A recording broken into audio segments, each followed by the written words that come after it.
Yo, what's up? Nizere yuko mumeze neza nshuti za The Trending 250 aho muherereye hose. Uno munsi rero ibyo tubazaniye muratwihanira n'umunyarwandakazi n'umunyarwandakazi wabaye distinguished kabisa. Twaremeye nta kindi kintu twamuvugaho, ibyo arimo arabizi, ntabwo ari ibintu avuga ngo abikora bimutunguye. Ni ibintu arimo, ni ibintu akora bishaka, ni ibintu akora ku bushake bwe, ni ibintu akora kubera yuko ari akazi yahisemo gukora. Uwo nta wundi bamwita Isimbi Noeline cyangwa se Isimbi Yvonne. Ni umukobwa ufite ubuzima butoroshye, ni umukobwa ufite story nawe uyumvishe nyine wumva ikubabaje. Ni umukobwa waciye muri Miss Rwanda, aza kwiyamamaza muri Miss Rwanda ariko birangira nta gihembo avanyemo na kimwe, ariko yaramenyekanye bihagije. N'umukobwa wigeze kubica bigacika, agasohora amafoto twakita y'urukozasoni yambaye uko yavutse, bikavugwaho cyane ariko bakavuga yuko nta kibazo bifiteho. N'umukobwa byaje gutangazwa kandi nawe arabyitangariza yuko yinjiye mu ruganda rwa filime z'urukozasoni arizo benshi bazi nka pornography. Uno mukobwa rero akaba ari umukobwa wagize ubuzima bugoye wumvishe stories ze. Ni umukobwa kabisa waciye muri life ikomeye. Abantu nyine bagiye bamujajinga batari bumva stories ziwe, batari bumva uburyo yakuze, batari bumva uburyo yabayeho, batari bumva ikibazo yigeze, batari bumva uburyo yakuze, uburyo yirwanyeho, uburyo ubuzima bwe bwagenze, batari bumva ubuzima bwe muri rusange. Ariko ni umukobwa iyo wumvishe story ye, uretse wenda no kuba wareba ngo ibyo akora ubu ngubu cyangwa se uko abayeho kuri ubu ngubu, ni umukobwa wagize ubuzima bubabaje kabisa, ubuzima bukomeye. Uyu rero nta wundi nk'uko twabivuze bamwita Isimbi Noeline. Isimbi Noeline igitumye tumugarukaho ni iki? Ni umukobwa wari umaze igihe kinini atagera mu Rwanda, ariko kuri ubu ngubu akaba yagarutse mu Rwanda. Kugaruka mu Rwanda rero akaba yagarukanye ikintu gishya. Sinzi niba ari icyo kwirata cyangwa se ari icyo watangariza abantu ko wagezeho, dore yuko ariko wenda we twabivuga yari amaze igihe kinini atagaragara muri entertainment y'u Rwanda. Niwe uko abyivugira, yari amaze igihe kinini adakora nyine na ku rubuga rwe ashyiraho ayo mafilime y'urukozasoni. Yari amaze igihe kinini nyine atayashyiraho kubera imwe mu mpamvu yari imuhugije cyane, yamutwaye menshi cyane, hafi amezi 7. Ati yari ari busy, yari yaragiye kwibagisha amabere. No musista rero ni umukobwa uri aho ngaho, nagira ngo nabivuzeho nihuta mvuga uko ubuzima bwe bwagenze, mvuga uko yatangiye kumenyekana mu Rwanda. Ariko buriya ni umukobwa wabaye cyane mu gihugu cya Uganda. Ni umukobwa wabaye muri Uganda, akorerwa ibintu byinshi bitandukanye. Bivuga yuko we inanivugira yuko imico y'ubusambanyi ariho yayitangiriye muri Uganda, kandi akaba yarabayeho ubuzima bugoranye cyane, aho yagiye afungwa inshuro nyinshi, agahohoterwa, agakubitwa, akagirirwa nabi. Ariko nyuma yaho akongera akagaruka mu Rwanda. Mu kugaruka mu Rwanda yabaye imbobo hariya Inyamirambo, amara igihe kinini ari mayibobo mu muhanda. Ariko burya akarere ke k'amavuko ni Rwamagana, buriya ni umukobwa uvukira Rwamagana. Ni umukobwa rero nyuma yuko abaye imbobo Inyamirambo ndetse Nyabugogo ku myaka ye mikeya cyane, avuga yuko buriya yakuze ari imbobo rwose ku myaka ye mikeya cyane, 9, 10, nibwo yaje kujyanwa aho Uganda, agahohoterwa, akagirwa nabi. Atangiye rero gukura ageze mu myaka 20, 18, aho ngaho 20 na 18 nibwo yaje kujyanwa mu gihugu cya Nigeria. Akaba yarakoze y'umwuga twakita w'uburayi igihe kinini. Nyuma yaho aza kumanuka mu gihugu cya South Africa, akora naho umwuga w'uburayi, ariko yagendaga agaruka mu Rwanda rimwe na rimwe. Mu kugaruka mu Rwanda rero bigaragara yuko yaratangiye kugira amafaranga. Yagarutse mu Rwanda nibwo yahisemo gushyira amafoto ye yambaye ubusa, aramenyekana cyane. Ariko twibuke yuko mbere yaho yari yarigeze kwitabira Miss Rwanda.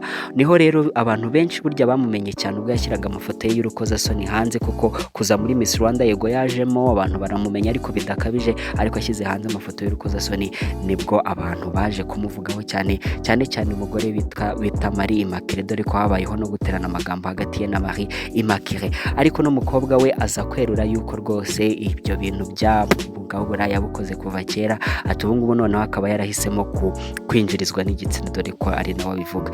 So yaje rero guhitamo umwuga wo gutangira gukina amafilime filime y'urukozasoni, ariko kuri ubu ngubu avuga yuko filime z'urukozasoni azikina wenyine, nta mugabo bazikinana, nta bandi bantu bazikinana, azikina wenyine, aho nyine abakoramo ibikorwa bitandukanye nyine by'urukozasoni nk'uko byitwa nyine. So uno mukobwa rero yavuzweho byinshi bitandukanye, bamwe muvumira ku gahera, abandi baravuga ati mumureke ne mahitamo ye, niko kazi yahisemo. We rero yaje kuvuga yuko buriya filime z'urukozasoni buriya nubwo abanyarwanda birirwa bamuvumira ku gahera, ati 99% filime ze z'urukozasoni zikonsomwa n'abanyarwanda bazireba, nibo bazireba. Ati rero abantu benshi batwishama. Rero hari ikoti yakunze kuvuga cyane ati ntabwo ari njye gashitani kenyine kaba mu Rwanda, ati hari abanyarwanda benshi bakora amabi ibacecetse, atari uko ahubwo njyewe nuko wenda nabyeruye, atari ko hari benshi bakora n'amabi andenze cyangwa se arenze ubushobozi bwanjye. No mukobwa rero kubera yuko nyina kina n'izo filime z'urukozasoni, no mukobwa utapostinga ifoto rwose niba abakobwa bahisemo gupostinga amafoto ari sexy niko twabyita, muratwihanganira nyine niko natwe kuri screens zacu bigenda, kugira ngo uzabone ifoto ye yikwije biragoye, bisaba yuko nyine natwe twihangana tukagenda duhisha ibice bimwe na bimwe, cyangwa se nawe tukagerageza gushaka amafoto imwe namwe yiwe agerageza. Gusa benshi bakunda kuvuga ati nagende rwose niba kina n'izo filime z'urukozasoni nagende, ni umukobwa mwiza, ni umukobwa uteye neza, ni umukobwa usa neza, ufite igikara cy'u Rwanda cyangwa se igikara cy'abanyarwanda kazi, umukobwa wanyoye inka, ni umukobwa abantu benshi bavuga ati cyokoze ikintu yakoze kiza no kuba atarigeze yitukuza agakunda igikara cye. So ni ibintu byinshi rero yagiye avugaho no mukobwa kuri ubwo buzima bwe bwa pornography. Ntabwo yaravuze ati ngewe ubwanjye, ku biganiro yagiye agirana n'abanyamakuru batandukanye, yaravuze ati ngewe ubwanjye ntabwo nakemeza ko nyina porn cyangwa se pornography ku buryo bweruye, ati ngewe nyine ibyo nakita nka soft porn, ubwo afite nyine uburyo abiclassifiyamo, abamenyereye izo business nibo babizi. Rero aho akorera uwo mwuga henshi hari ibyo akorera mu Rwanda nk'uko yabivuze, hari n'ibyo akorera muri za Nigeria, dore ko ari umukobwa ukunda kugenda, n'umukobwa utajya uhama hamwe, ntabwo ajya ahama hamwe mu Rwanda rwose ngo agume mu Rwanda gusa cyangwa agume mu gihugu kimwe, ahora agenda ava hamwe ajya ahandi, agenda ava hamwe ajya ahandi, ubwo afite business nyinshi ahugiyemo. Yaravuga yuko afite imbuga nyinshi acururizaho zimwe muri izo video ze cyangwa se zimwe muri izo filime ze. Ati rero cyari gihari ubu ngubu yaramaze igihe kinini atumvikana, haba kubamukurikirana kuri ibyo bikorwa byakora, yaramaze igihe kinini atumvikana, haba no muri entertainment muri rusanzwe yaramaze igihe kinini nta gatendo yari yakora. Rero ubu ngubu yaje kugaragara, rero ejo bundi nibwo yakoze YouTube channel ye nshyashya, dore ko YouTube channel ye ya mbere yari yarafunzwe kubera gushyiraho nudity cyangwa se gushyiraho bimwe mu bintu bitari byiza kuri community, dore ko YouTube ifunga amacano nk'ayo ngaho. Yaje rero gufungura indi YouTube channel abwira abantu ati noneho naje. Aravuga hari agakoti kakunze kuvugwa cyane ati muhisha abagabo banyu kuko ubu ngubu naje nje, mubahishe kabisa kuko ubu ngubu ngiye kubakurura kahave, ati navuye kwibagisha ibere. So kwibagisha amabere rero avuga yuko yanyuze mu bubabare bukomeye, ati rero yaragiye tegereje yuko ubwo bubabare bushira kugira ngo yongere agaruke muri public cyangwa se yongere agaruke mu bantu. Avuga yuko nyine ubu ngubu ibere rye rihagaze ngo ritonyeshe. Sinzi nyine niba ari icyo kwirata, ntabwo mbizi, ariko we nuko nguko abyivugira. Avuga yuko rero yavuye kubagisha amabere kugira ngo akomeze kuba more sexier, nyine akomeze akurura abantu cyane, ubwo wenda binamworohereze mu kazi ke nyine yahisemo ko gukora zo filime z'urukozasoni. Rero avuga yuko nanone amwe mu bakunzi be ababikiye ngo video noneho ngo azaheraho ngo ni show,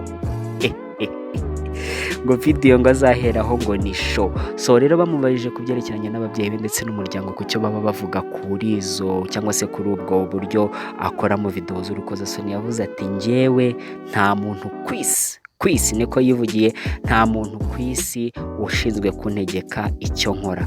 Baramubaza ati se bungubu haba hari abantu muvuga nabo mu muryango nyuma yaho weruye yuko uzajya ukora video z'urukozasoni? Yavuze ati ngewe video z'urukozasoni mpitamo kuzikora, nayo nabitekerejeho mu muryango baranciye ntago bakimvugisha, ariko cyo kora musaza wanjye. Yes, yavuze yuko musaza we akimuvugisha ariko batavugana nawe birambuye. So yavuze yuko ubuzima abaho hari ubuzima bwe, n'ubuzima bwe bwa wenyine, ariko nanone birumvikana niba yarabayeho imbo bakiri mutoya kandi yari afite n'ababyeyi cyangwa se yari afite umuryango, bigaragara yuko nyine nawe ntawaza amubwira icyo akora kandi mu bwana bwe atarigeze amwereka inzira yanyura. So ni ibyo ngibyo rero kuri uno mukobwa Isimbi Noeline cyangwa se Isimbi Yvonne wakunze kuvugwa cyane mu Rwanda. Bamwe mu Banyarwanda bavuga yuko ubundi ngo niwe drapo rye